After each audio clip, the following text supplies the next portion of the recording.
জীবনে এটা মিলে যাচ্ছে। বিশেষ করে আগস্টের 5 তারিখের পর থেকে খাপের খাপ মমতাজের বাপ। যে জিনিস আপনার না, আপনি কিন্তু জোর করে নিজের দখলে নিয়ে নিয়েছেন। এরকম চরিত্র খুলনায় কারো ছিল না, এখনো করছে। ও ভাই, আপনি নামাজ পড়তে পারেন, রোজা রাখতে পারেন, হজ করতে পারেন, যাকাতও দিতে পারেন, আপনি কিন্তু আর নবীর উম্মত নেই। সুতরাং এই মুহূর্তে যার কানে আওয়াজ যাচ্ছে, যেখান থেকে যেটা নিয়েছেন ওইটা ফেরত দিয়ে দেন তার কাছে। হ্যাঁ, যদি জামাত ইসলামের লোক, শিবিরের লোক, চরমনার লোক, আটরশির লোক, যে দলের লোক হোক, আমি যেহেতু এখন কোরআনের কথা বলছি, সবার জন্য আমি আলেম। কোরআন জানুন সবার জন্য, আলেম ও সবার জন্য। আমি এরকম দরদ নিয়ে বলছি যে এই কাজ করেছেন আপনি, যেহেতু নবীর উম্মত আর নেই, আপনি ফিরে আসতে না পারলে আপনার জন্য জানাজা, কবর কি হবে? আপনি তো নবীর উম্মতই নেই। এই জন্য যার জিনিস যেভাবে নিয়েছেন, চাঁদাবাজি করে হোক, ছিনতাই করে হোক, ডাকাতি করে হোক, ধোঁকাবাজি করে হোক, পথ ওড়ানো করে হোক, যেভাবেই নিয়েছেন এটা ফেরত দিয়ে দেন। হাদিসের টিকা একটা কথা আছে, মুহাদ্দিস যারা তারা ব্যাখ্যা করতে গিয়ে লিখেছেন, মুসলিম শরীফের ভেতরে পাবেন এটা। তারা বলেছে, যদি কোন জিনিস আপনার ছিল কিন্তু হাত ছাড়া হয়ে গেছে, হারিয়ে গেছে, ওটা যদি আপনি আবার ফেরত পান, তাহলে আপনি এই হাদিসের শাস্তির আওতা মুক্ত থাকবেন। শাস্তিকে যে নবীর উম্মত থাকা যায় না অন্যের জিনিস নিজের দখলে রাখলে, কিন্তু কোন জিনিস আমারই ছিল আমি আবার ফেরত পেয়েছি। যেমন ইসলামী ব্যাংক, এটা যাদের ছিল তারা ফেরত পেয়েছে নাকি চিন্তাই করে দিয়েছে?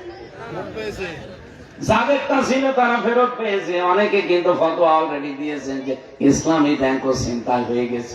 আপনি কথা বলতে পারবেন? ইসলামী ব্যাংক আপনার বাবার নাকি? বলেন, আপনার বাপ বানিয়েছে ইসলামী ব্যাংক, যারা বানিয়েছে তারা আমার ফেরত পেয়েছে, এতদিন হাত ছাড়া হয়ে গিয়েছিল। কথা বলছে না কেন? আপনি বলেন এ কথা ভুল। যাদেরটা তারা ফেরত পেয়েছে তারা এই হাদিসের শাস্তির আওতা মুক্ত থাকবে। সুতরাং ফতোয়া আন্দাজে দেবেন না। হ্যাঁ, ওনারা যদি জোর করে, জবরদস্তি করে, দখল করে অন্যেরটা নিয়ে নিত, তাহলে আপনি ফতোয়া দিতে পারতেন। যেহেতু তাদেরটা হাত ছাড়া করে ফেলেছিল, ডাকাতি হয়ে গিয়েছিল, এখন তারা আবার ফেরত পেয়েছে, নিজের জিনিস নিজে ফেরত নিয়েছে, অসুবিধা কি?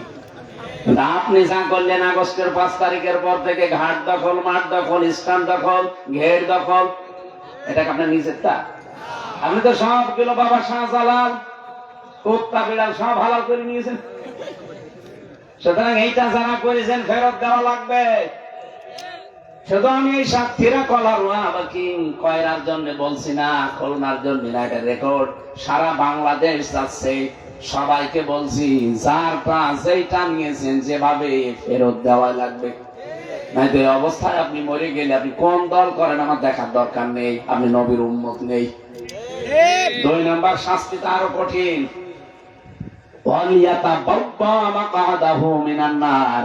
সে যেন টিকিট কেটে জাহান্নামে একটা আসন বরাদ্দ করে নিল। আজ বাংলাদেশ সহ বিশ্বে বহু মানুষ এই কাজ করছে, আমরা দেখতে পাচ্ছি। যে ভারত, আমাদের বাপ দাদাদের দেওয়া মুসলিম ওয়াকফ করা যত সম্পদ, মাদ্রাসা, মসজিদ, খানকা, গোরস্থান, ঈদগাহ, এগুলোর জন্য দিয়েছিল। অথচ পৃথিবীর নিকৃষ্ট এই মানুষটা নরেন্দ্র মোদী এখন নিজে অবৈধ আইন বানিয়ে ওইগুলো সব গ্রাস করছে, দখলে নিয়ে নিচ্ছে। আজকেও 3টা মাদ্রাসায় তালা লাগিয়ে একেবারে সিলগালা করে দিয়েছে। এমনকি দারুল উলুম দেওবন্দ পর্যন্ত তারা 1 মাস সময় দিয়েছে, খালি করে দেওয়া লাগবে। পৃথিবীর মানুষরা এই মাতালটাকে থামান, নয়তো আগামীর পৃথিবী বসবাসের অযোগ্য হয়ে যাচ্ছে। খুব বেশি মানুষ পৃথিবীতে মাতাল নেই, মাত্র কয়েকটা আছে। এই মাতাল গুলোকে যদি থামাতে পারেন, এই পৃথিবী আবার শান্ত হয়ে যাবে। কথা বলছেন? আপনি ইন্টারনেটে সার্চ দেন, এখন 6 জন মানুষের নাম পাবেন, তামাম দুনিয়া তাদেরকে ঘৃণা করে। 1 নম্বরে নাম পাবেন আপনি নেতানিয়াহু, এই ইহুদির বাচ্চা। 2 নম্বরে নাম পাবেন নরেন্দ্র মোদী। 3 নম্বরে নাম এসেছে যেটা পালিয়েছে ওইটা। আমি এটার নাম নিলে আমার কেমন যেন লাগে, এই জন্য আমি নাম নিতে চাই না সহজে। এরকম 6 জনের নাম আমি পেয়েছিলাম। তামাম দুনিয়া যাদেরকে ঘৃণা করে আপনি তাদের জীবনী পড়ে দেখেন, প্রত্যেকেই দখলদার। কি করেছে 15 বছর আপনি দেখেছেন? কত দখল ছিল তাদের জীবনে, এখন সব একটা একটা করে বের হচ্ছে। আমি যে আয়াত পড়ে আপনাদের সম্মান কামনা করলাম, ওরা ফানা লাকা যিকরা, এর পরের আয়াতটা কি? তোরটা শান্তি সুখ জড়িত করে রেখেছি। এ পর্যন্ত এখনো কিছুই বোঝেননি। এই যে উসরুন মানে কষ্ট, এর আগে আল্লাহ আলিফ লাম দিয়ে এটা মারেফা করে নির্দিষ্ট করে দিয়েছেন। এর আগে মা দিয়েছেন, এর আগে ইন্না দিয়েছেন। কিন্তু শেষের শব্দের দিকে তাকান, সেখানে আলিফ লাম নেই, ইসরা। এটা অনির্দিষ্ট না কেরা। তাফসীরে ফি জিলালিল কোরআন সাইয়্যিদ কুতুব রাহমাতুল্লাহ আলাইহি লিখেছেন, এই উসরুন ইসরা এই আয়াতের ব্যাখ্যা করতে গিয়ে যে কষ্টের সাথে সাথে আল্লাহ সুখের নাম দিলেন। কিন্তু কষ্টর বেলায় একটা, সুখের বেলায় অনির্দিষ্ট কেন? কষ্ট পেলে আপনি সুখ পাবেন বিষয়টা এমন না। দুনিয়াতে যদি কেউ 3টা কারণে কষ্ট পায়, ওই 3টা কারণে একটা কষ্ট পেলে কমপক্ষে 10 থেকে 70টা সুখ আপনাকে আল্লাহ ভোগ করাবে। উনি দলিল দিয়েছেন, মান জাবিল হাসানাতি ফালাহু আশরু আমসালিহা ইলা আখিরি আয়াত। দুনিয়ায় কোন মানুষ যদি একটা ভালো কাজ করে, নেকির কাজ, কমপক্ষে ওটা বৃদ্ধি করে দেয় আল্লাহ কমপক্ষে 10 গুণ। কত? ঊর্ধ্বে 70 গুণ, এর ঊর্ধ্বে 700 গুণ। আমরা মাঝখানেরটা ধরলাম। এবার আমার প্রশ্ন, আপনি কষ্ট পেলে শান্তি পাবেন বিষয়টা এমন না। কয়টা কারণে কষ্ট পাওয়া লাগবে? 3টা। বলেন বলেন, আরো জোরে বলেন। আরে ভাই, হাসিনাও তো কষ্ট পেয়েছিল, কিন্তু এই 3 কারণের বাইরে কষ্ট পাইনি। স্যার কি কষ্ট পেয়েছে? যাওয়ার দিন কাঁদছিল, আমি দেখে আমারই কেমন লাগছিল। জীবনে আমি মনে হয় এই প্রথম দিন ওনার কান্না দেখলাম। আমি এর আগে দেখেছি কান্নার ভান করেছি, কিন্তু কাঁদে নাই। এ বুড়ি মহিলা জীবনে কাঁদে নাই, শুধু ওই দিন কাঁদলো। স্বামী মরে যাওয়ার পর ও চোখে পানি দেখি নাই, কিন্তু এই দিন যাওয়ার সময় কি কান্না! মনে হচ্ছে স্বামী বাবা আমার সবই মরে গেছে। যদিও মরে গেছে, কিন্তু উনি যে কেঁদেছে 3 কারণের একটা কারণে আমি পাইনি। 1 নম্বরে আপনি যদি কষ্ট পেয়ে থাকেন আল্লাহর জন্যে, 2 নম্বরে যদি কষ্ট পেয়ে থাকেন রাসূলুল্লাহর জন্য, 3 নম্বরে যদি আপনি কষ্ট পেয়ে থাকেন মানবতার জন্য। আমি তাফসীরে ফি জিলালিল কোরআনের টিকা থেকে বলছি, সাইয়্যিদ কুতুব এভাবে ব্যাখ্যা দিয়েছেন। এবার বলেন, উনি যে কষ্ট পেয়েছে 3 কারণের একটাও আছে? তাহলে কষ্ট পেলে আপনি সুখ পাবেন তা না। অনেক মানুষ দেখে পরকীয়া প্রেম করে যদি ব্যর্থ হয়, কি কন্দন! কষ্ট পেয়ে তো কাঁদে। এই কষ্টের পরে সুখ পাবে না। আপনি যদি কষ্ট শক্তি পেয়ে থাকেন আল্লাহর জন্য, রাসূলুল্লাহর জন্য, মানবতার জন্য, এই 15.5 বছরে যারা এই 3টা কারণে একটা কষ্ট পেয়েছেন, আপনি লিখে নিতে পারেন কমপক্ষে দুনিয়া আখেরাত মিলে 10 থেকে 70টা শান্তি আল্লাহ আপনাকে দান করবে। এবার আসেন অনেকটাই, যেহেতু আয়াতটা আল্লাহ রিপিট করেছেন, পরে আবার এইটাই আছে, খালি ফা নেই। ইন্না মা'আল উসরি ইসরা। এই পৃথিবীতে কোন মানুষ যদি একটা কষ্ট সহ্য করে, সুখ যেমন 70টা, একটা শান্তি যদি ভোগ করে, কষ্ট পাওয়া লাগবে তাকে 70টা। হ্যাঁ, প্রশ্ন আসতে পারে যে শান্তি পেলেই কষ্ট না।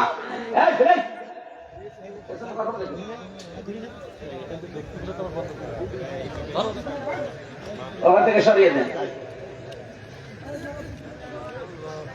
আমার ভাইরা, আপনার সুখ যদি হয় অবৈধ সুখ, তাহলে সুখের পরে আপনি কষ্ট মাস্ট বি পাবেন।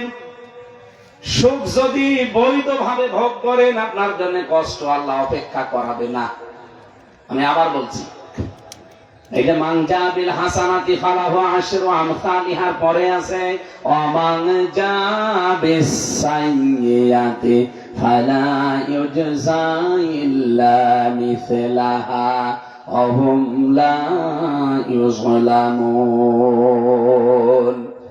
সূরা আনআম 160 নম্বর আয়াতে আছে রব্বুল আলামিন একেবারে বিস্তারিত ব্যাখ্যা দিয়েছেন। ভালোটা করলে 10 গুণ, কিন্তু মন্দটা করলে আর 10 গুণ দেয়নি। আমি তাফসীর থেকে কোট করলাম, এটা ফি জিলালিল কোরআন। আবার বলছি, সুখটা যদি হয় আপনার অবৈধ সুখ, একটা অবৈধ সুখ যদি দুনিয়ায় কেউ ভোগ করে, কম পক্ষে তাকে দুনিয়া আখিরাত মিলে 70টা অশান্তি আল্লাহ দান করবে। বলেন তো 15.5 বছরে যারা ছিল দায়িত্বে এরা কি সুখ পায়নি? কথা বলেন না কেন? এই সুখটা কি বৈধ সুখ না অবৈধ? আপনি পাগলকে জিজ্ঞাসা করেন, সেও বলবে অবৈধ সুখ। কারণ পাগলও বলবে আমি ভোট দিতে পারিনি। পাগলে কি বলবে? আমি নিজেই তো বলবো, কারণ আমার এখন 33 বছর বয়স, 92 সালে আমার জন্ম। 18 বছর থেকে ভোট দেওয়া আরম্ভ করলে আমি 3 বার ভোট দিতে পারতাম, একবারও পারি নাই। তার মানে যারা ছিল 15 বছর পুরাটা বৈধ না অবৈধ? আর আমার ভোট নিয়ে তো আপনি বৈধ হবেন? আমি তো দিতেই পারিনি। একবার নয় জেলে ছিলাম, মাফ করে দিলাম, বাকি 2 বার।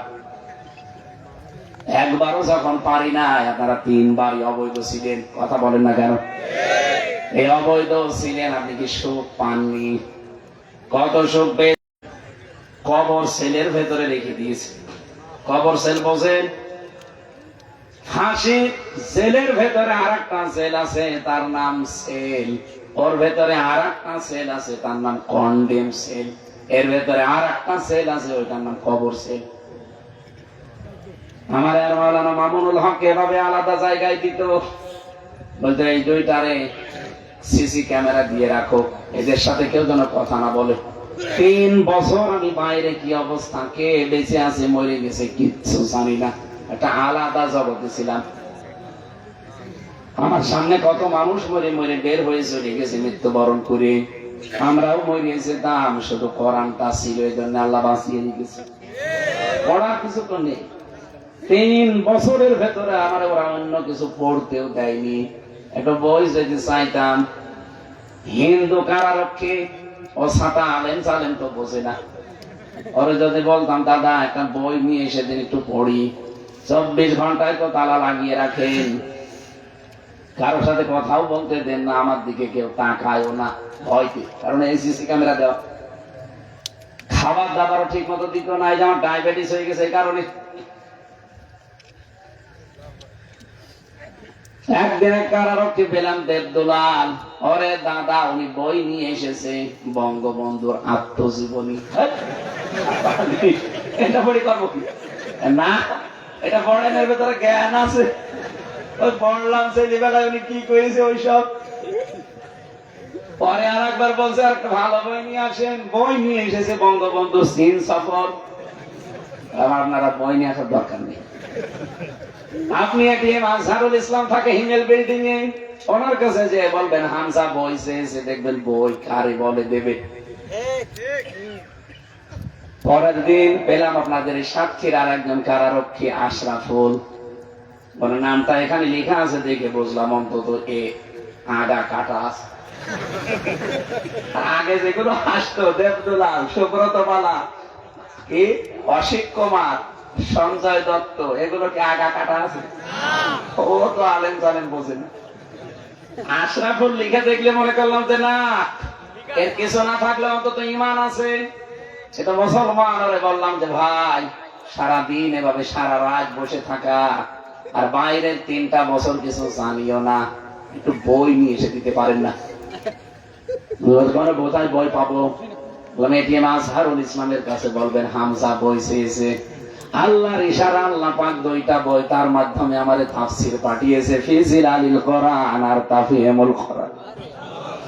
এই পৃথিবীতে 42টার উপর এখন তাফসীর পাওয়া যাচ্ছে। সবচাইতে বেশি ভালোবাসি মন থেকে এই দুইটা তাফসীরকে, আর এই দুইটাই আল্লাহ আমার কাছে মিলিয়ে দিয়েছে। সুবহানাল্লাহ। এখান থেকে বসে বসে যে কোট করেছিলাম সেটা বলছি। ওই সময় আশার সঞ্চার হতো আমার, যে দুনিয়াতে কেউ যদি একটা সুখ ভোগ করে অবৈধভাবে, একটা সুখের জন্য তাকে মাস্ট বি কষ্ট ভোগ করাবে আল্লাহ কয়টা? 70টা। বলেন বলেন। 15.5 বছরে হাসিনা সহ 1628 জন মানুষ দায়িত্বে ছিল, প্রত্যেকটাই জালেম আর জালেমদের দোসর। কথা বলেন না কেন?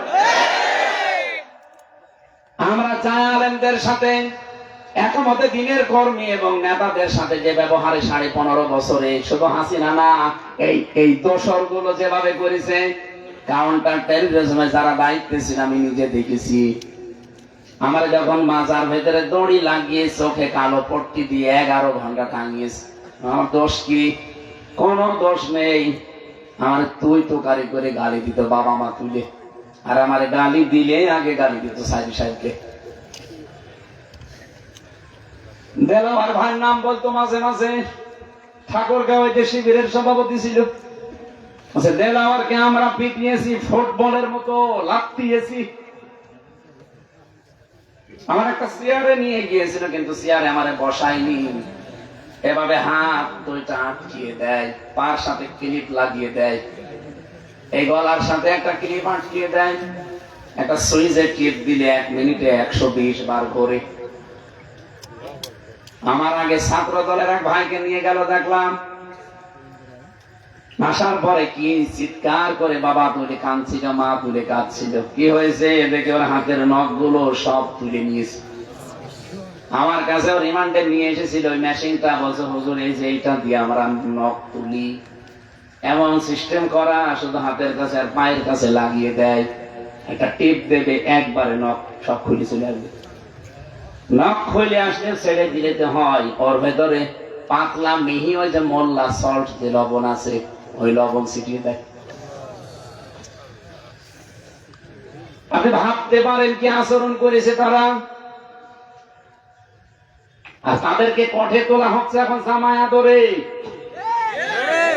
আমরা চাই হাসিনা সহ যতগুলো মানুষ জালেমদের দোষর ছিল, একটাকেও যেন ছাড় দেওয়া না হয়।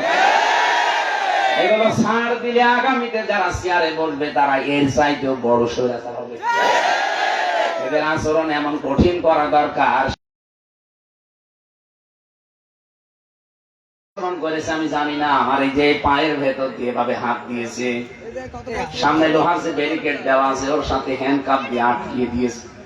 24 ঘন্টায় বাদে বসা, 1.5-2 মিনিট সময় দিত টয়লেট করার জন্য, তাও 24 ঘন্টায় একবার।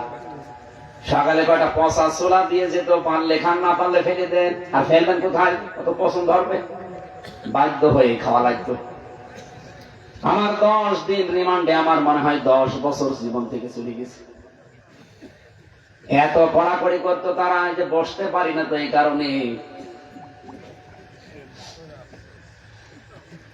সকালবেলা তো খাবার এতটুকু, দুপুর বেলা 1 মুঠ ভাত দিত, তাও মনে হচ্ছে কেউ মাখিয়ে দিয়েছে।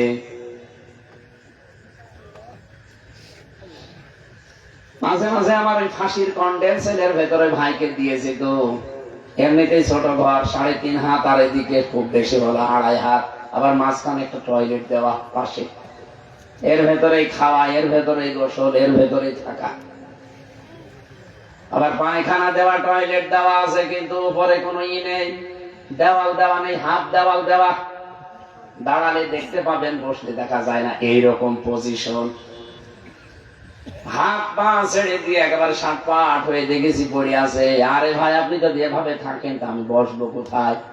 এতটুকু ঘরের ভেতরে আমরা 2 জন। আমারে বলছে, হামজা, মানুষ যে শুয়ে থাকে এটা যে কত বড় নিয়ামত আমি টের পেয়েছি। 3টা বছর আমারে ওরা এইভাবে বসিয়ে রেখেছিল। আজকে সুযোগ পেয়েছি, এখানে খাবার দেয় দিক, না দেয় না দিক, অন্তত একটু আরাম করিনি। আমার মাজা পর্যন্ত বাঁকা হয়ে গেছে, আমি সোজা করতে পারি না। আর এখনো পর্যন্ত অনেকে ফেসবুকে জালেমের পক্ষে স্ট্যাটাস দেয়, পরে জবাই করা দরকার শয়তান। বলে কি করেছে বাবু যে ওনার পালিয়ে যাওয়া লাগলো? কি করেছে? তোমার সাথে তো করে নাই। ব্যারিস্টার আরমানের মতো তোমার যদি 10 বছর আয়না ঘরে রেখে দিত, তুমি টের পেতেছে কি করিস। এবারে যারা শোক নিয়েছেন, অবৈধ শোক গুলো, একটা সুখের কারণে, সুখ যেহেতু অবৈধ ছিল, বৈধ না, 70টা অশান্তি, কষ্ট, দুঃখ, এগুলো সব আপনার জীবনে আল্লাহ দেবে। তারপরে তো আপনি শর্ট করে ঢুকে পড়বেন না, উনি এখনই শর্ট করে ঢুকতে চান। আমি হিসাব করে দেখেছি, এই 15.5 বছরে যদি 50টা সুখ পাই, কয়টা না 50টা পাইনি, এক একদিনই 50টা পেয়েছে। যত সুখ আপনি পেয়েছেন এই 15 বছরে, যদি 50টাও পেয়ে থাকেন, হিসাব করেন, এক একটা সুখে 70টা করে অশান্তি পাবেন, দুঃখ পাবেন, অপমান হবে, কষ্ট পাবে, অকল্যাণ আসবে আপনার জীবনে। আমার মনে হয় হিসাব করলে 3500 হয়। কি এই 3500 কষ্ট, দুঃখ, অপমান, যন্ত্রণা আপনি ভোগ করবেন দুনিয়া আখিরাত মিলে। এরপর আপনার কপালে যদি শান্তি থাকে, আপনি হিসাব করে বলেন তো আপনি পাবেন কিনা। আর আমরা যারা আল্লাহর জন্য, রাসূলুল্লাহর জন্য, মানবতার জন্য কষ্ট স্বীকার করেছি, একটা সুখ পাবো কয়টা? বলেন বলেন। আর আমার বিশ্বাস, বাংলাদেশের 92% আমরা যারা মুসলিম, আমরা পরিপূর্ণভাবে সুখী হব, খুশি হব ওই দিন যেদিন বাংলাদেশের 56,000 বর্গ মাইল এই কালাম দিয়ে চলবে। এটা চান কারা কারা? দেখে লিল্লাহি তাকবীর।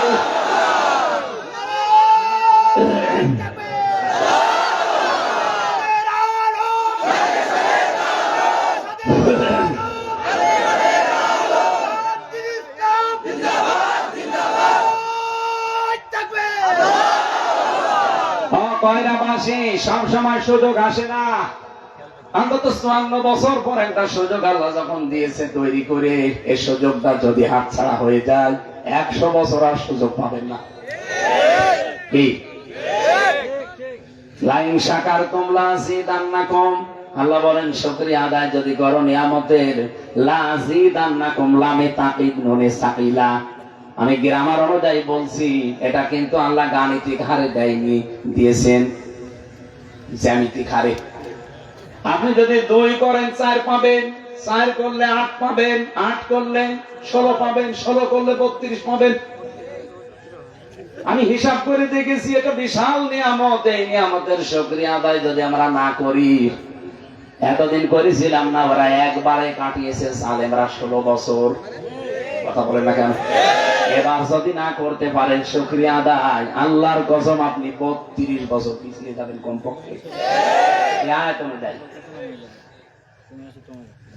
এজন্য আহ্বান জানাচ্ছি, 300 এমপি সামনে আসবেন। আপনি রাজনীতির গন্ধ খুঁজবেন না। আমি বলেছি না রাজনীতির যদি মনে হয় হ্যাঁ এটা আমার রাজনীতি। 300 এমপি সামনে আসবে।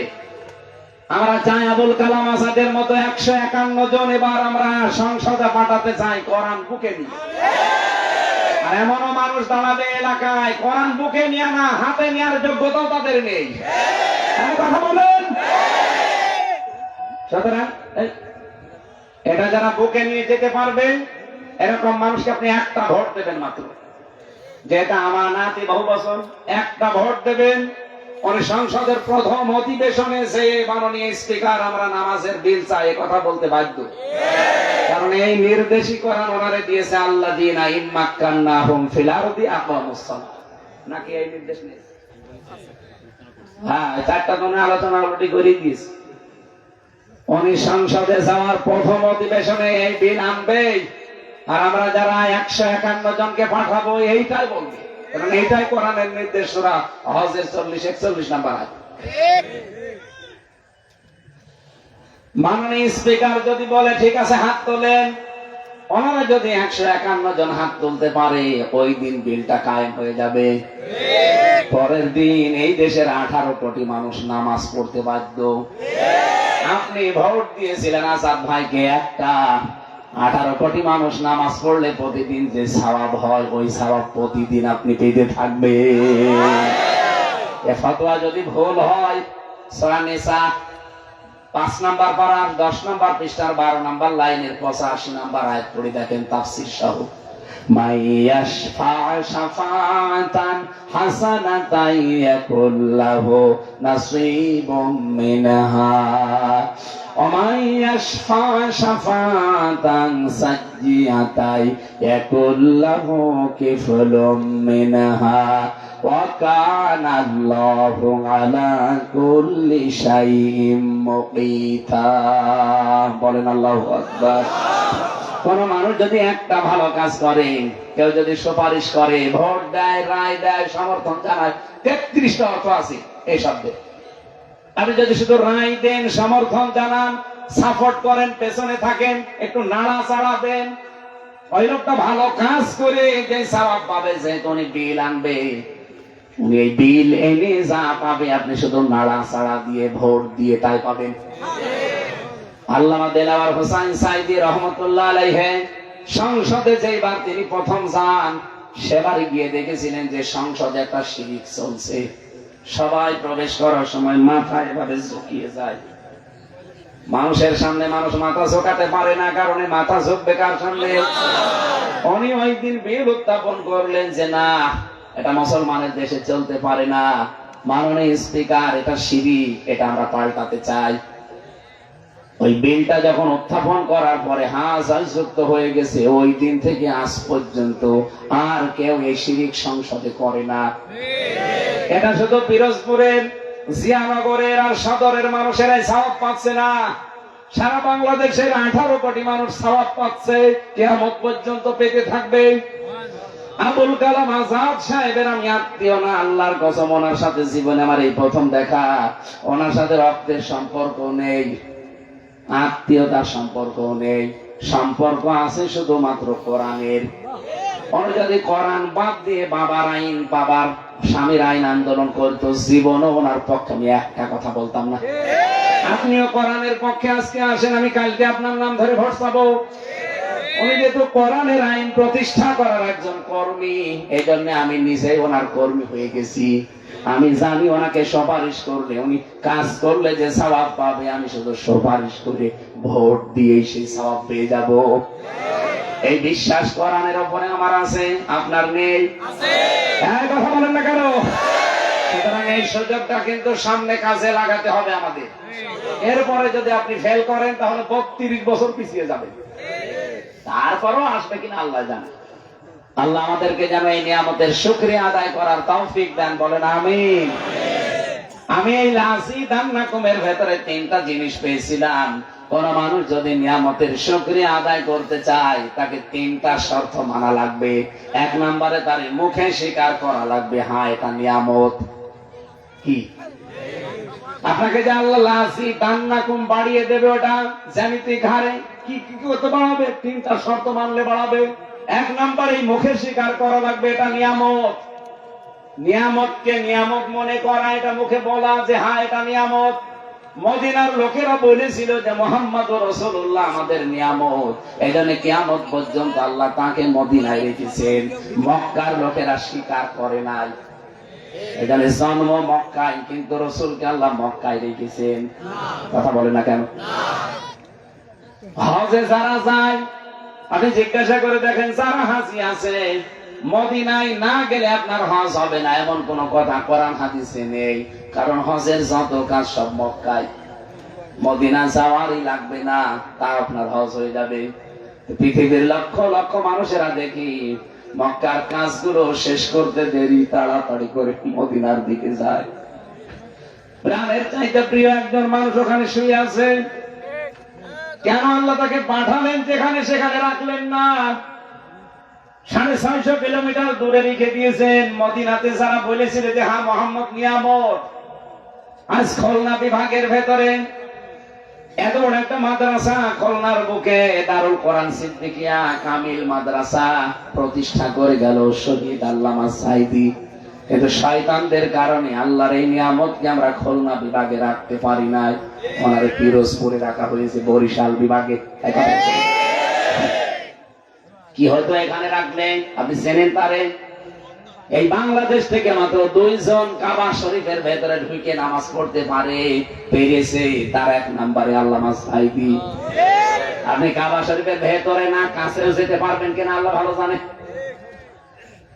আমি 17 সালে গিয়েছিলাম, যে শুধু ওই পাথরের সোমা খাওয়ার আশা ছিল, ও কাছে যাওয়া দূরের কথা, 10 হাত দূর থেকে এমন ধাক্কা খায়, আরো 20 হাত পিছিয়ে যায়।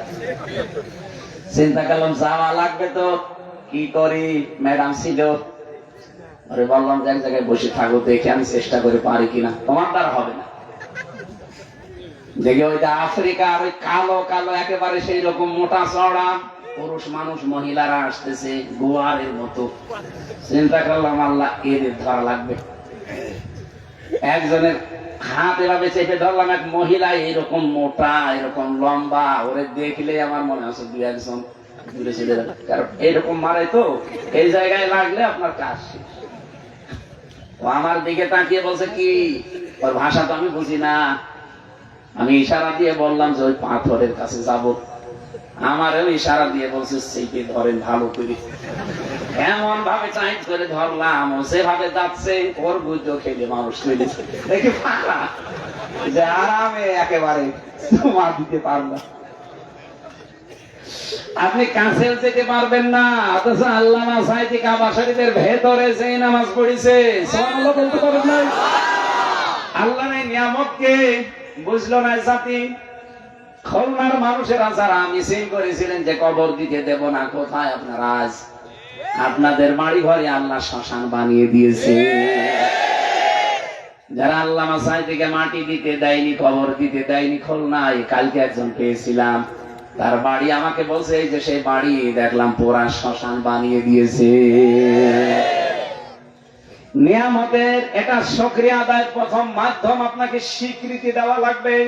2 নম্বরে আপনার অন্তরের ভেতরে একটা আনন্দ আসবে। আমরা নিয়ামত পেয়েছি আজকে, কিন্তু সামনেও নিয়ামতের একটা ব্যবস্থা চলছে।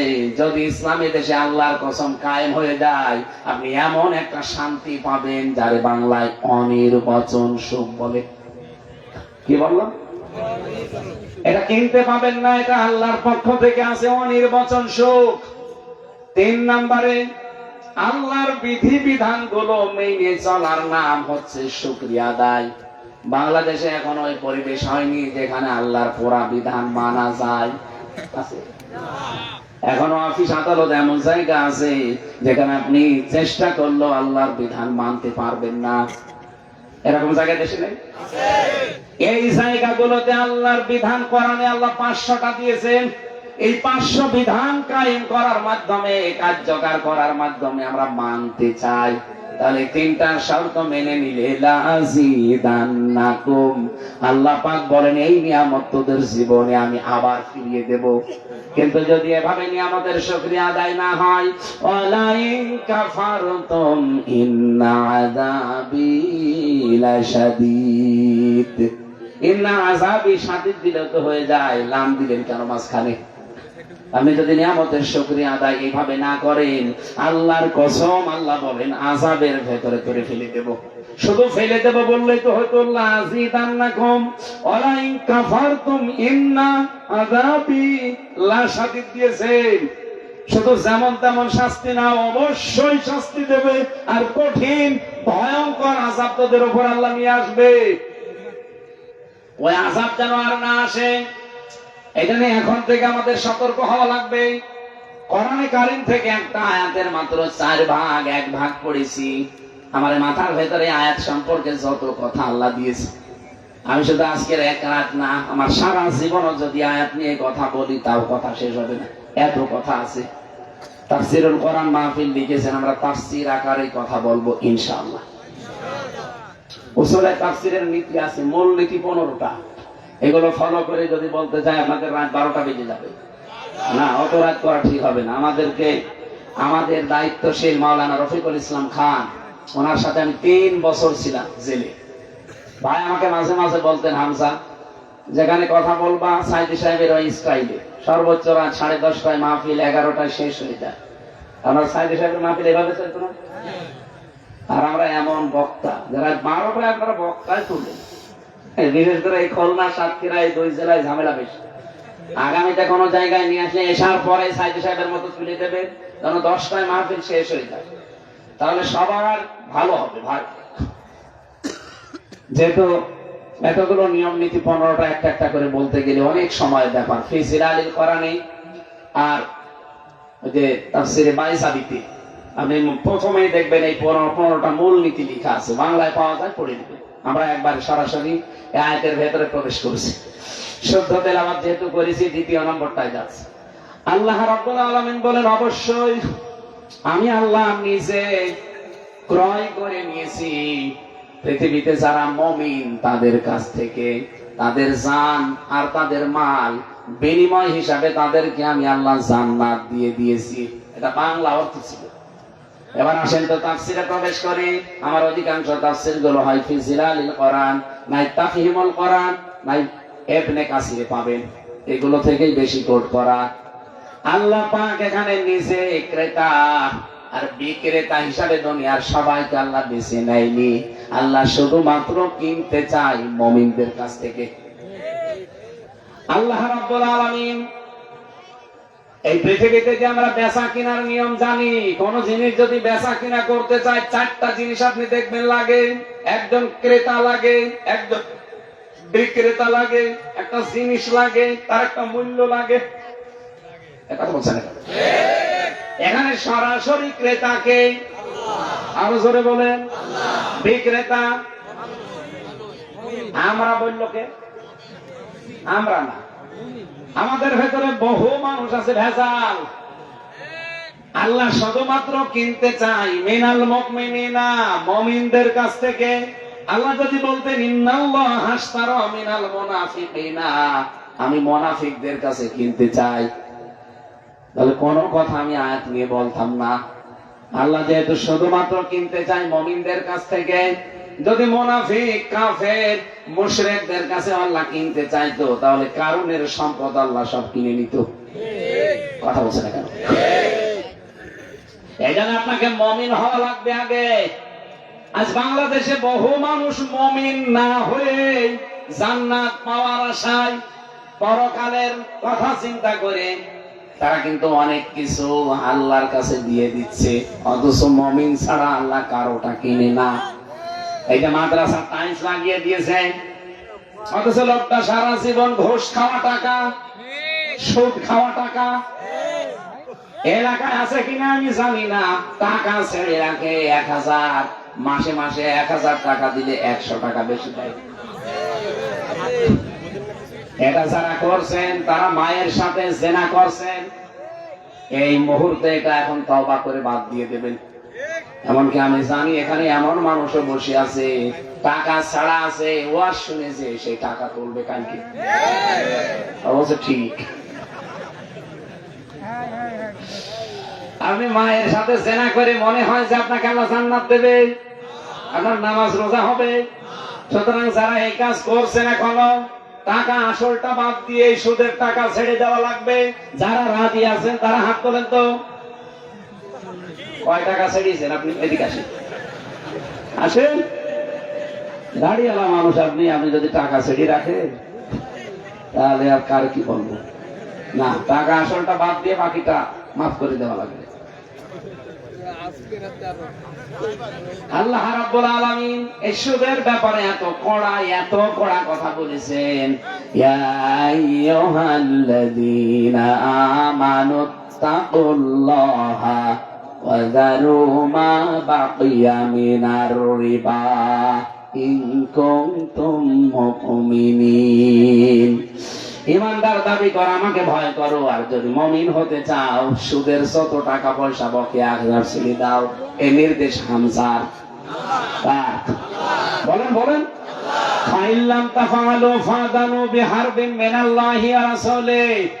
এই ঘোষণা শোনার পরেও যদি কেউ সুদ ছেড়ে না দেয়, সে যেন আল্লাহ এবং তার রাসূলের সাথে যুদ্ধ করার জন্য প্রস্তুতি নেয়।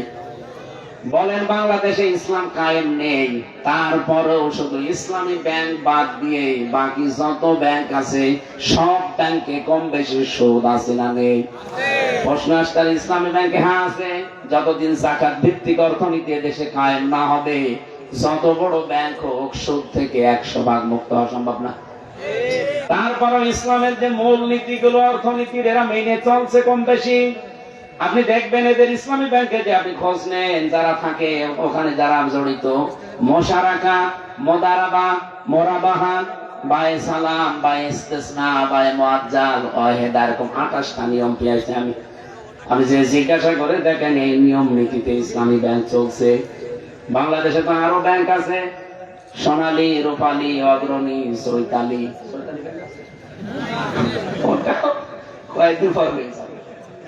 এই সমস্ত ব্যাংকগুলো যদি এই নিয়ম নীতি মেনে চলতো, আর যাকাত ভিত্তিক অর্থনীতি যদি রাষ্ট্রীয় ভাবে এনাদের মাধ্যমে আমরা কায়েম করতে সামনে পারতাম, পুরা বাংলাদেশটা অর্থনীতিতে একটা জান্নাত, মিনি জান্নাত বানিয়ে ফেলতাম।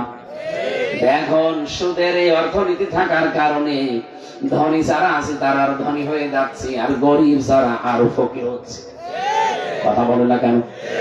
মায়ের সাথে জেনা করে আপনার কি বিবেকে কি বলে? বলে একটা ঘৃণিত জিনিস না? যত খারাপ ছেলে হোক ও মায়ের সাথে জেনা করা এটা রাজি হবে? বলেন। দেদারসে করছে এগুলো। এক্ষণে যারা তওবা করলেন যে আমি আর সুদের টাকা নেব না, যেগুলো নিয়েছি ভুল করেছি, আপনার মাফ হয়ে যাবে। এরপর যদি জানা শোনার পরে আবার বাবা শাহজালাল সব হালাল, জীবনও মাফ হবে না আপনার। কারণ না জেনে গোনা করলে মাফ হবে তওবা করলে, আর জেনে শুনে গোনা করলে আপনার মাফ নেই। আলামি ওসিররু আলামা ফালু ওয়া ইয়ালামুন। ওদের গুনাহগণ যে 5টা, তার ভেতরে একটা এই মানুষগুলো কোনদিন আর ওই কাজ রিপিট করে না যেটা আগে করে ফেলেছে। এজন্য যারা এতদিন করে ফেলেছি, বুঝে হোক না বুঝে হোক যায়, তওবা করলে শেষ। কিন্তু এখন যারা জানলেন, টাকা যারা ছেড়ে রেখেছেন আজকে, এমনকি এটা তো মানে গ্রাম হচ্ছে না, জমি জায়গা চাষ করে খায় না অনেকে।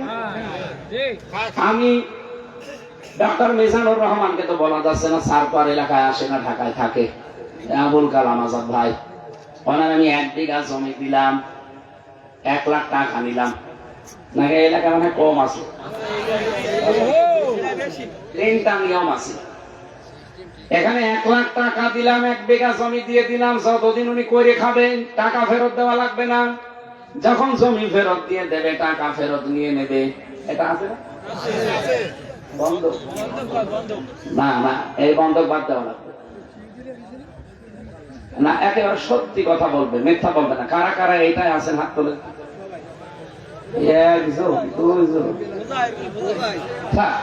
ও সাদা ওয়াজ করার দরকার নেই, সব আল্লাহর ওলি বসে আছে। এই কাজ যদি করে, যেহেতু যায় যাচ্ছে না ভাই, এটা বাদ দেওয়া লাগবে। আমার এলাকায় ছিল কুষ্টিয়ায়, এখন অনেক বাদ হয়ে গেছে।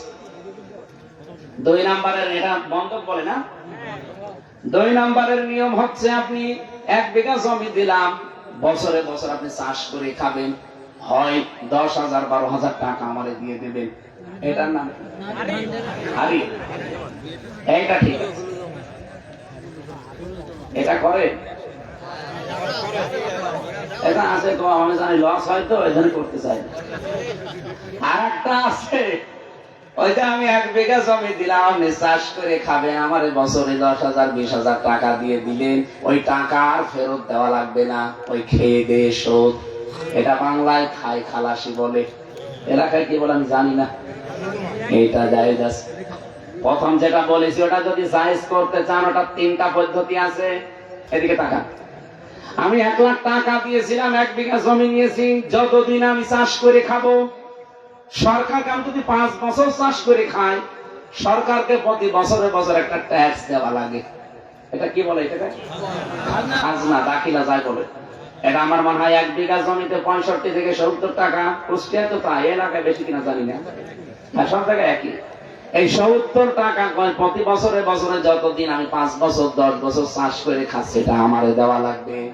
2 নাম্বারে যখন ওনারে টাকা ফেরত দেব, 1 লাখে কম পক্ষে 10 থেকে 15,000 টাকা আপনি কম নেবেন। হুজুর এটা লস হয়ে যাবে। আরে ভাই, লাভ লসের যদি সম্ভাবনায় না থাকে, কিসের ব্যবসা করছেন? মশা রাখার ভেতরে 6টা নিয়ম আছে, মোদারাবার ভেতরে 6টা নিয়ম আছে, মোরাবাহার ভেতরে 6টা নিয়ম আছে। 3, 6, 18 এগুলো ভাগ ভাগ করে আমি প্রায় 28টা পেয়েছি। আমরা চাই আগামীর বাংলাদেশ শুধু ইসলামী ব্যাংক চলবে না, মোশারাকা, মুদারাবা, মুরাবাহা, বায়ে সালাম, বায়ে ইস্তিসনা, বায়ে মুআজ্জাল, ওয়াহিদা দিয়ে এদেশের সোনালী, রূপালী, অগ্রণী সব ব্যাংক চলবে। কথা বলেন না কেন? পুরো দেশটা দেখবেন একটা জান্নাতের পরিবেশ আল্লাহ কায়েম করে দিয়েছে। এত বড় কঠিন সিদ্ধান্ত আমার আল্লাহ নিয়েছেন সুদের ব্যাপারে। বলেন যারা ছাড়তে চায় না তাদের বলেন ফাইল্লাম তাফালু ফাআযানু বিহারবিন মিনাল্লাহি ওয়া রাসূলি, পরে যেন আমি আল্লাহ এবং রাসূলের সাথে যুদ্ধ করার জন্য প্রস্তুত হয়ে যায়। পারা যাবে না? পারা যাবে। ওয়ালিল্লাহি জুনুদুস সামাওয়াতি ওয়াল আরদ, আসমান জমিনের সৈন্যবাহিনী কার? বলেন বলেন। এই যে নার্গিস, সিডর, আইলা মাঝে মাঝে আল্লাহ দেয় সৈন্য কার? একটু আদেশ দিয়ে দিলেই আপনারা ফকির হয়ে যাবেন। দেখলেন না ফেনীর লোক কিভাবে ফকির হয়ে গিয়েছিল? শুধু পানি দিয়েছিল একটু হালকা। আমাদেরকে টাইট করতে আল্লাহর কিচ্ছু লাগবে না, শুধুমাত্র বাতাসকে বলে দেবে একটু জোরে প্রবাহমান হয়ে যা, আপনি তারপরের দিন ভিক্ষা করে খাবেন। সুতরাং আল্লাহর বিধানের সাথে আর গাদ্দারি না, মাথা নত করে দেন। আল্লাহ পাক যেহেতু সবারটা কিনতে চাচ্ছেন না, আমি বেশি কিছু দান করতে চাই না, আমি যতটুকু দান করব আমি আল্লাহর জন্য, আমি মুমিন হয়ে দান করতে চাই। আল্লাহ পাক বলেন আমি মুমিনদের কাছ থেকে শুধু কিনতে চাই। কি কিনবো জানো? আনফুসাহুম ওয়া আমওয়ালাহুম, তাদের জীবন এবং তাদের মাল। বিনিময়ে যেটা আমি দেব তাদেরকে তার নাম বিআন্না লাহুমুল জান্নাহ। এবার আমার প্রশ্ন, আল্লাহ কিনতে চায় মাত্র 2টা জিনিস, একটা জান আর একটা মাল। পৃথিবীতে জান যদি আমার আল্লাহ কিনতে চাই, অবৈধ জান, অবৈধ মাল কিনবে? বলেন বলেন।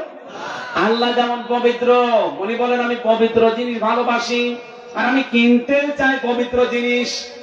তাহলে আমাদের জান আর মাল যদি পবিত্র না হয়, খুলনাবাসী জীবনও আল্লাহকে একেবারে পাহাড় পরিমাণ দিলেও আল্লাহ কিন্তু কিনবে না।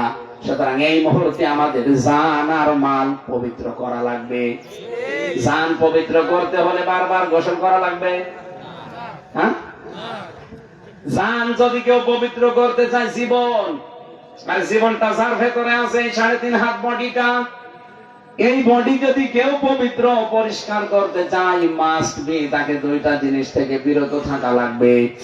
1 নম্বরে তাকে শিরিক থেকে বিরত থাকা লাগবে, 2 নম্বরে তাকে জুলুম থেকে বিরত থাকা লাগবে। আমার আজকে দুপুরের আলোচনা সাক্ষীরাই আমি এই 2টা পয়েন্টের উপরে কথা বলেছিলাম। কেউ যদি আল্লাহর কাছে বিক্রি হতে চান, কেউ যদি আল্লাহর কাছ থেকে নিরাপত্তা, স্বস্তি, শান্তি এগুলো পেতে চান, কোরআনে কারিমে আল্লাহ সূরা আনআম 7 নম্বর পারা 17 নম্বর পৃষ্ঠার 1ম নম্বর লাইনের 82 নম্বর আয়াতে ঘোষণা দিয়েছেন, আল্লাযীনা আমানু ওয়া লাম ইয়ালবিসু ঈমানাহুম বিযুলমিন উলাইকা লাহুমুল আমন, ইলা আখির আয়াত। আল্লাহ বলেন যারা ঈমান আনার পরে তাদের ঈমানকে জুলুমের সাথে, শিরিকের সাথে মিশ্রণ করে না, এই মানুষগুলোর জন্য আমি আল্লাহর পক্ষ থেকে নিরাপত্তা, এরাই নিরাপত্তার হকদার। আজ বাংলাদেশ সহ আমরা যে 64টা জেলা নিয়ে সবাই কিন্তু অনিরাপত্তায় আছে। আগে তো যাই ছিল 15 বছরে, এখন আরো অনিরাপত্তায় আমরা ভুগতেছি আমাদের এই প্রতিবেশীদের কারণে। ওরা যে আরম্ভ করেছে, ওদেরকে যদি এখনো পর্যন্ত বিশ্বের এই 57টা মুসলিম দেশের প্রধানরা এখনো না থামাতে পারে, বিশেষ করে এই মাতাল মোদীকে, শেষে আমরা আশপাশে যতগুলো দেশ আছি সব আমার মনে হয় পৃথিবীতে বসবাসের অযোগ্য হয়ে পড়বে। আপনি দেখেন কি আরম্ভ করেছে, ওরা দাঙ্গা অলরেডি বাঁধিয়ে দিয়েছে ভারতে। একটা একটা করে মসজিদ ভেঙ্গে ভেঙ্গে গড়িয়ে দিচ্ছে। আজকেও শয়তানরা দেখবেন একটা মসজিদ ভাঙছে। বিশ্বের মুসলমান 210 কোটি মুসলমান আমরা এখন আছি। আমার মনে হয় মুসলিম বিশ্বের যারা দায়িত্বে আছেন তাদের এই মুহূর্তে একটু মাজা সোজা করে দাঁড়ানো দরকার। এটা আওয়াজ তোলেন যে ভারতের এই মুসলমান নিধন বন্ধ করা লাগবে। কিভাবে তারা জবাই করছে এই দাঙ্গার মাধ্যমে। আমি আজকেও 2টা জবাই করতে দেখেছি, একটা জায়গায় দাঁড়িয়ে তারা জবাই করেছে জয় শ্রীরাম বলে। এটাই বর্ডার পার হয়ে আসতে খুব বেশি সময় লাগবে না। এখানে নিরাপত্তা যদি আমরা এখনই পেতে চাই, বাংলাদেশের 18 কোটি মানুষের প্রথম কাজ হবে ইমানকে শিরিক আর জুলুম মুক্ত করা। ইমান শিরিক মুক্ত হয় কি করে? বাংলাদেশে একটা প্রকাশ্য শিরিক আছে, এটা থেকে মুক্ত হওয়া লাগবে। অনেকেই কিন্তু এই শিরিকে আছে এখনো, যে ক্ষমতার উৎস জনগণ না, এটা শিরিক। ক্ষমতার উৎস কে? আরো জোরে বলেন। আপনি কি মনে করেন বাংলাদেশ জামাত ইসলামী তাদের নিবন্ধন হারিয়েছে শুধুমাত্র 71-এর ভূমিকার কারণে? না, এদের নিবন্ধন কেড়ে নেওয়া হয়েছে শুধু এই শব্দটার কারণে। তারা বলেছিল ক্ষমতার উৎস জনগণ নয়, ক্ষমতার উৎসকে। আমাদের শিরিকে ডুবিয়ে ফেলতে চায়। শিরিক থেকে মুক্ত হওয়ার জন্য সারা জীবন সেই ছোটবেলা থেকে তারা আন্দোলন করে আসছে, সংগ্রাম করে আসছে। আর আপনি তাদেরকে শিরিকের ভেতরে ডোবাতে চান। একটা একটা করে 11 জনকে আপনারা বিদায় করে দিয়েছেন দুনিয়া থেকে, তারপরও শিরিকে নিমজ্জিত করাতে পারেন নাই, পারবেন না। কারণ আমাদের জীবনই এইটা শিরিকের বিরুদ্ধে। আমরা নিরাপত্তা চাই আল্লাহর কাছে, ভারতের কাছে না, আমেরিকার কাছে না। এখন বলেন না কেন? আমাদের নিরাপত্তা ভারত দিতে পারবে? আমেরিকা পারবে? যারা এদেরকে বিশ্বাস করতো তারা এখন নিরাপদে আছে না। দেশেও নেই, বিদেশেও নেই। এই যে বাইরের দেশে গিয়েছিলাম, যে দেখে সিঙ্গাপুরে, থাইল্যান্ডে, মালয়েশিয়া, এখান থেকে যারা নিরাপত্তার জন্য পালিয়েছে শয়তানরা ওখানেও নিরাপদে নেই। এক হোটেলে উঠে দেখি নিচে বসে আছে 2 শয়তান, চা খাচ্ছে। কি গো হুজুর, হুজুর আমরা আগে পালিয়েছি। আগে পালালেন কেন? আপনার না 620টা বাড়ি, মানে ভূমি মন্ত্রী যেটা ছিল শয়তানের 620টা বাড়ি। আমার মনে হয় 9 মাস যদি থাকতো আরো 200 বাড়ি বানাতো। বাড়ি লাগে কয়টা? একটা। 620টায় হচ্ছে না, কিন্তু দুর্ভাগ্য ওখানে সেকেন্ড হোম বানিয়েছে, সাহেব পাড়া বানিয়েছে মালয়েশিয়ায়। তো থাকতে পারে না, হোটেলে থাকে। আফসোস হলো ওদের দিকে তাকিয়ে, যে এতগুলো বাড়ি সব তালা লাগানো, থাকতে পারেন না, হোটেলে থাকেন তাও ভয়ে ভয়ে। বাইরে যাবেন বলে না, বাইরে যে মাইল খাবো, এখানে বাংলাদেশের 20 লাখ মানুষ বাস করে, যদি বাইরে আমাদের দেখে ভর্তা বানিয়ে ফেলবে। নিরাপত্তা ভারতের কাছে চেয়েছেন, আমেরিকার কাছে চেয়েছেন। আমরা ভারতের কাছে, আমেরিকার কাছে, পাকিস্তানের কাছে নিরাপত্তা চাই না। আমরা নিরাপত্তা চাই আমাদের ঈমান শিরিক মুক্ত করার মাধ্যমে আল্লাহর কাছে। কথা বলেন না কেন? সুতরাং জীবন পবিত্র করার জন্য প্রথম ঔষধ হচ্ছে শিরিক মুক্ত হওয়া লাগবে। তবে শিরিক কি? আমরা তাফসীরে পড়েছি শিরিক বিল যাত, শিরিক বিল সিফাত, শিরিক বিল ইখতিয়ারা, শিরিক বিল হুকুক, 120 প্রকার পেয়েছি। সবগুলো যদি প্রকার আনতে একটা একটা করে এটা দেখে দেখে বলতে হয়, আমার এই রাত কেটে যাবে। এক কথায় জবাব দিচ্ছি, আল্লাহ যেটা পারে ওইটা অন্য কেউ পারে, এই বিশ্বাস করার নাম শিরিক। এই পৃথিবী যেহেতু আল্লাহ বানিয়েছে, এই পৃথিবী চালাতেও পারে কে? অন্য কেউ পারে? বলেন বলেন। সুতরাং এই পৃথিবী চালানোর জন্য আল্লাহ এটা দিয়েছেন। আল্লাহর আইন বাদ দিয়ে যারা বাবার আইন, দাদার আইন, স্বামীর আইন, এগুলোর আইন যারা প্রতিষ্ঠার জন্য কাজ করছেন, দল করছেন, ভোট করছেন, যে যাই করছেন, সবগুলো শিরিক করছেন। কথা যদি না বুঝে থাকেন, ওখানে কিন্তু নাম ধর্ম। বলেন আপনি এখানে কোন প্রশ্ন করবেন? আল্লাহ বানিয়েছেন এই পৃথিবী, নাকি ভগবানের সাথে জড়িত আছে? এই ফসলে বরকত হয়, আর কেউ কেউ বলে মা দুর্গা গজে ছড়িয়ে এসেছে যদি বরকত। ফসলে বরকত দেওয়ার মালিক কি দুর্গা? কে? কারণ বানিয়েছে আল্লাহ, বরকত দেয় কে? আরো জোরে বলেন। সুতরাং আল্লাহ বানিয়েছে এই পৃথিবী, উনি জমিনে আইন দিয়েছেন এটা চালানোর জন্য। সে আল্লাহর আইন বাদ দিয়ে যারা অন্যের আইন এখানে দাঁড় করাতে চান, আপনি কিন্তু শিরিক করছেন। আর শিরিক করলে সে মুশরিক। কথা বললেন না? আর মুশরিক যদি কেউ হয়, ইন্নাহু মাইয়ুশরিক বিল্লাহি ফাকাদ হারামাল্লাহু আলাইহিল জান্নাহ। সূরা মায়েদার ভেতরে আছে শিরিক করলে সে মুশরিক, মুশরিকের জন্য জান্নাত হারাম, ওয়া মাওয়াহুন নার, তার জন্য আবাসস্থল হবে জাহান্নাম। আমালিজ জালিমিন মিন আনসার, আর এদের জন্য কোনো সাহায্যকারী নেই। আল্লাহ আমাদের এই জীবনটা কিনতে চায়, কিন্তু শিরিক মুক্ত। এরকম শিরিক বাংলাদেশে যাদের দেখছি, তারা যদিও মসজিদ 5 তলা বানিয়ে দেন, মাদ্রাসা টাইলস লাগিয়ে দেন, জীবনও আপনার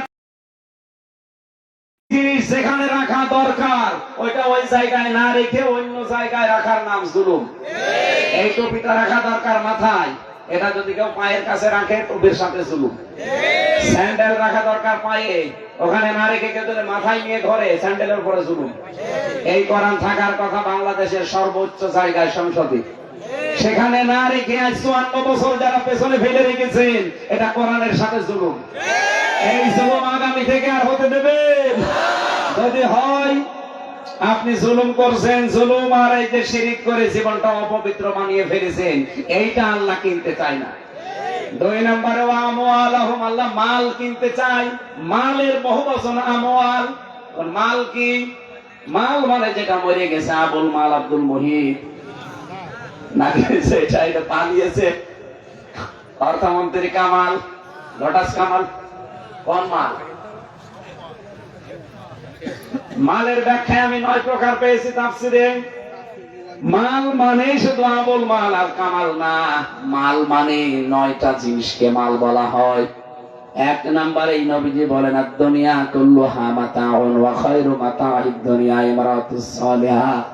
এই পৃথিবীর সব কিছুই মাল সম্পদ, এর ভেতরে উত্তম সম্পদ, উত্তম মাল হচ্ছে আল্লাহওয়ালা নেককার মেয়ে মানুষ। এই কথা বলছেন না? আমি হাদিস বানালাম স্যার।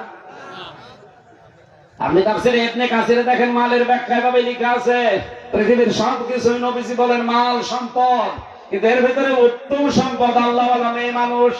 এখন আল্লাহওয়ালা মেয়ে মানুষ কোনটা? আল্লাহ তো কিনতে চায়। আল্লাহওয়ালা মেয়ে মানুষ ওইটা যেটা প্রতিদিন 8-9টা করে সিরিয়াল দেখে। নাকি এলাকায় কারেন্ট নেই? সিরিয়াল দেখে না? ভারতের সিরিয়াল গুলো আপনি দেখেন, আপনার লজ্জা করে না? মুসলমান নেই আপনি? ভারতের মমতা ব্যানার্জি পর্যন্ত বলছে ভারতের এই সিরিয়াল গুলোতে স্টার জলসা, স্টার প্লাসি, বাংলাসি প্লাসি, কোন শিক্ষা নেই, শুধু ঘর ভাঙা ছাড়া। একজন হিন্দু মহিলা বুঝে ফেললো, আর আপনি এই জন্য মুসলমান মেয়েদের জন্য, মায়েদের জন্য ভারতের কোন সিরিয়াল দেখা যায় নেই। কথা বলছেন না? আজকে থেকে তওবা করবেন মেয়েরা। অনেক মেয়ের এত আকর্ষণ, যদি রাতের বেলা দেখতে না পারো, বা রাতের বেলা না পেরে সকালে কাঁচা তোলে, মনে হচ্ছে ওরে বাবা নামাজের কাঁচা করছে। আমার কুষ্টিয়ার এক চেয়ারম্যানের এই বেটার বউ, পুত্রবধূ এত আসক্ত সিরিয়ালে, উনি এসেছে সেই কুষ্টিয়া থেকে খুলনায়, ছেলে থাকে সোনাডাঙ্গা। চেয়ারম্যান, সাবেক চেয়ারম্যান, উনি এখানে আসার পরে কাজকর্ম করে যে বাড়ি যাবে না, গাড়ি আর পাইনি, বলছে দেখি ছেলের বাড়িতে যায়। সালাম দিয়েছে, যে কলিং বেল টিপে ভেতর থেকে আওয়াজ আসছে, কে? আমি। গলার আওয়াজ শুনে বুঝেছে বাবা।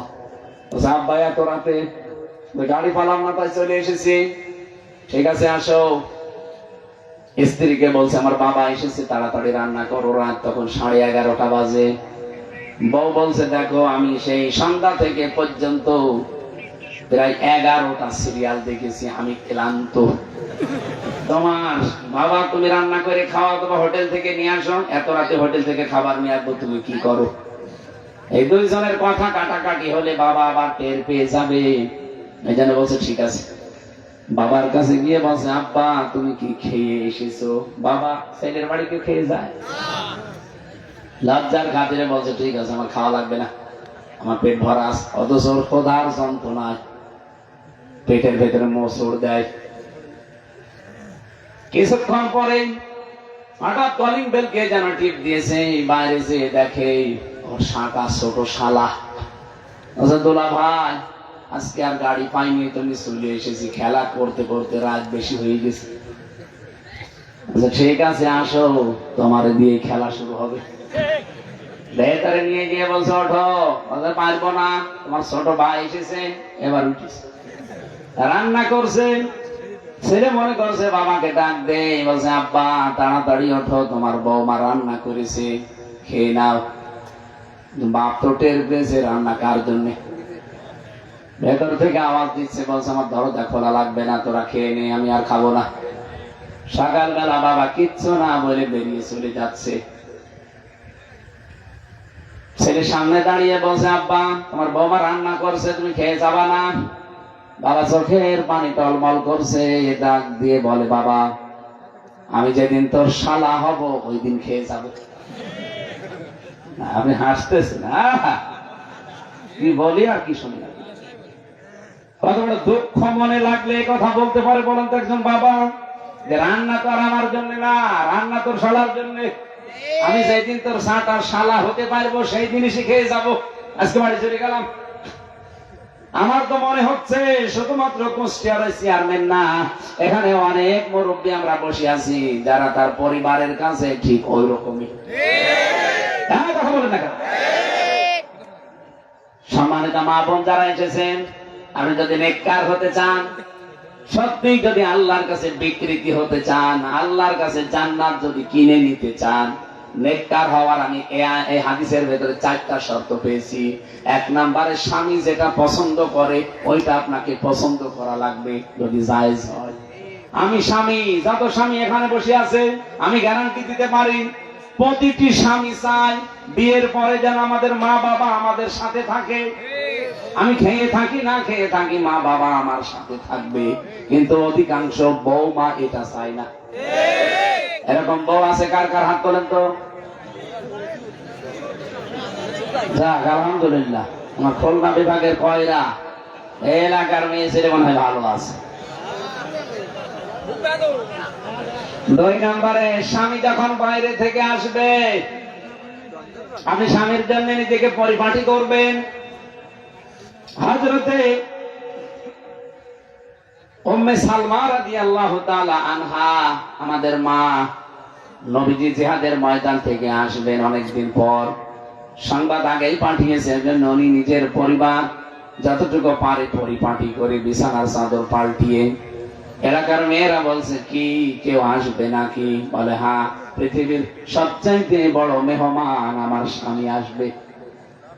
আর আমরা বাইরে থেকে যদি আসি, আপনি যদি দেখেন যে উনি একেবারে পরিপাটি হচ্ছে, বিছানার চাদর তুলে নতুন চাদর পাড়ছে, আপনি যদি জিজ্ঞাসা করেন কি গো কেউ আসবে, বলে তুমি জানো না লোক আসবে।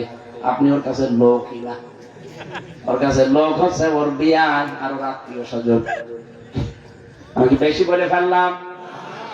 এলাকা হয়তো ভালো আছে জন্য টের পাচ্ছেন না, বহু এলাকায় এরকম আছে। মা বোনেরা যদি সত্যি নেককার হতে চান, স্বামী যখন বাইরে থেকে আসবে আপনি আনন্দ দেবেন স্বামীকে পরিপাটি হয়ে, যেভাবেই হোক, কথাবার্তা দিয়ে হোক, আবেগ দিয়ে হোক, অনুভূতি দিয়ে হোক, ব্যবহার আচার দিয়ে স্বামীকে আনন্দ দেওয়া লাগবে। 3 নম্বরে পরিষ্কার পরিচ্ছন্ন হয়ে থাকবেন স্বামীর জন্য। 4 নম্বরে এই পৃথিবীতে মেয়েদের সবচাইতে বড় দাবি হযরতে খাদিজাতুল কুবরার পুরা জীবন আমি পড়ে এটা পেয়েছি। উনি কোনোদিন 1 ওয়াক্ত নামাজ পড়েননি, একটা রোজা রাখেননি, জীবনে কোনোদিন একদিনের জন্য পর্দায় থাকেননি, একটা বার হজও করেননি, একটা টাকা যাকাতও দেননি। তারপরও আল্লাহ তাকে নিজে সালাম দিয়েছেন এবং জান্নাতে একটা ঘর বানিয়ে তার জন্য পাঠিয়েছেন। তার পুরা জীবনী পড়ে আমি এটাই পেয়েছি। হ্যাঁ, এই বিধানগুলো উনি মানতে পারেননি, কারণ এগুলো তার ইন্তেকালের পরে এগুলো সব নাযিল হয়, এই জন্য উনি মানেননি। ওনাকে আল্লাহ সালাম দেওয়া, জান্নাতে ঘর বানিয়ে পাঠিয়ে দেওয়ার পেছনে কারণ একটাই, জীবনে কোনোদিন স্বামীর সংসারে থাকতে একটা দিনের জন্যও স্বামীর মনে দুঃখ দেননি। এখানে আমরা যারা স্বামী আছি আল্লাহর নাম নিয়ে বলেন তো, জীবনে কোনোদিন আপনার বউ আপনাকে একদিনের জন্য মনে দুঃখ দেয়নি? হাত তোলেন তো এরকম স্বামী। কি করে নাকি? আপনি কি বউ পেয়েছেন না ফেরেশতা পেয়েছেন? না, আমার তো বিশ্বাস হচ্ছে না, মানে মাথায় তার কাটা আছে। তুমি হাত কোথায়? বউকে দুটো হ্যাঁ, ও চেহারা দেখে বোঝা গেছে মাথা তার কাটা। হ্যাঁ, কি বলেন আন্দাজে? এখানে একটা মানুষ হাত তুলতে পারছে না, দেখেন তো। বিশেষ অতিথি কেউ হাত তোলে, আমিও হাত তুলতে পারছি না, কারণ আমি মিথ্যা কথা বলবো কি করি? যদিও বউ নেই, বোঝা গেছে ও রোশনের সাথ মাতাল। এটা রেকর্ড হচ্ছে না, হয়তো ম্যাডাম এখন লাইভ দেখতে পারে, দেখুক, আমার কপালে যা আছে হয়ে যাবে, কিন্তু আমি সত্য কথা বলবো। জীবনে দুঃখ পেয়েছি, আমি এখন হাত তুলবো কি করবো? কথা বলছেন এখানে স্যারও হাত তুলতে পারিনি, তার মানে দুঃখ আমরা পেয়েছি। কথা বলছেন না ভাই? সম্মানিত মা বোনেরা যারা বিভিন্ন জায়গায় বসে আছে, অনেকে মনে করে আমি নামাজ পড়ি, রোজা রাখি, কালো বোরকা পরি, আমি জান্নাত যাবো না। কিসের জান্নাত? আমি স্বামীর মনে প্রতিদিন 10টা করে দুঃখ দিতে আছে, আর খাদিজা জীবনে একদিনের জন্য একবারও স্বামীকে দুঃখ দেয়নি। আল্লাহ এই জন্য জান্নাতে ঘর বানিয়ে পাঠিয়েছে। সুবহানাল্লাহ বলতে পারেন না? মেয়েদের এরকম একটা আদর্শ তৈরি হওয়া দরকার না? নেককার হওয়ার জন্য এইগুলো থাকতে হবে আপনার জীবনে।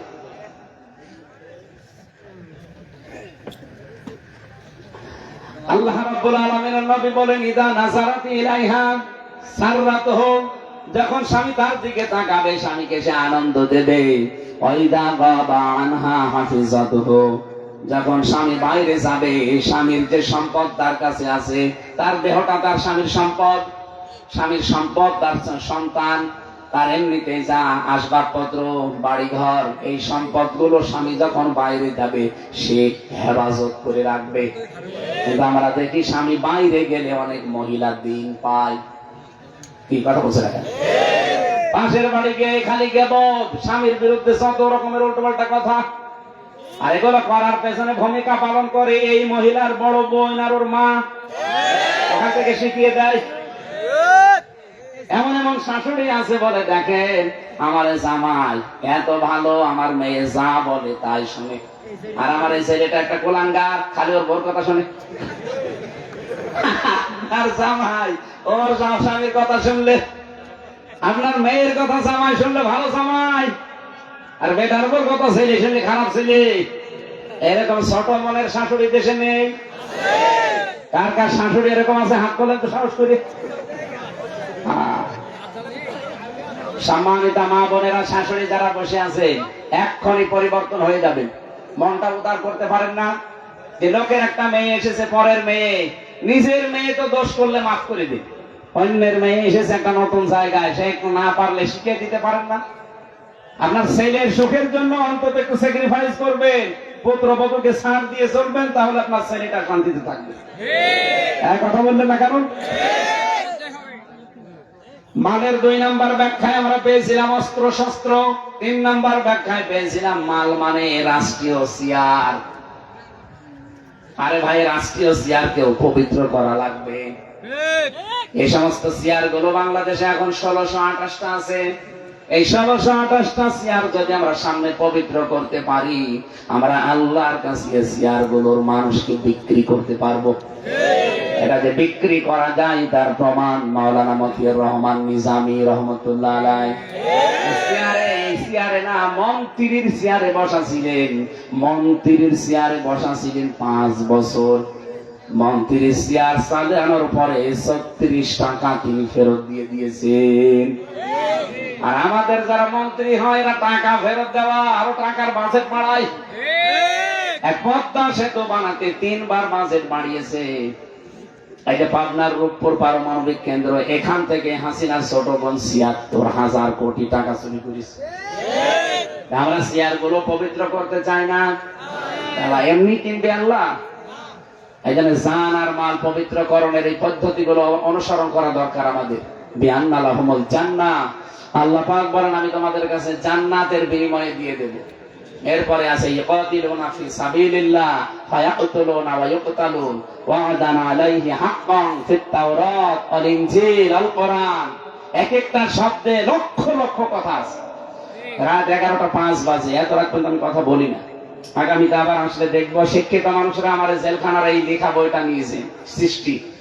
অনেক তথ্য দেওয়া আছে, 120 পৃষ্ঠা কষ্ট করে লিখেছিলাম। শিক্ষিত মানুষদের লাগবে এটা, যদি পারেন।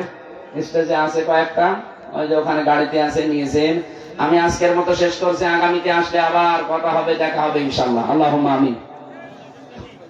স্বেচ্ছাসেবক যারা আছে আপনারা দয়া করে কিছু দান করে যাবেন। এদের ব্যাগ নিয়ে যাচ্ছে, কই আপনাদের লোক কই? ভেতরে যারা যাচ্ছে দয়া করে ওদের কাছে কিছু দিয়েছেন ভাই, অথবা ড্রাম আছে ওই গেটে আছে, গেটে দিয়েছেন।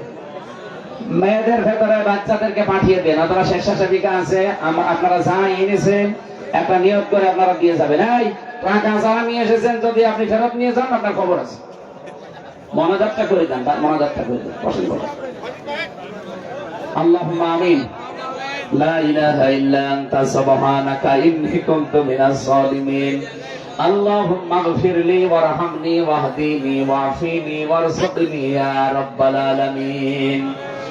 আল্লাহ তাআলা খুলনা জেলার কয়রা কালনা মহিলা মাদ্রাসার দিকে তুমি একটু তাকাও। হাজার হাজার বান্দা বান্দি আমরা কোরআনের কথাগুলো চাতক পাখির মতো শুনেছি।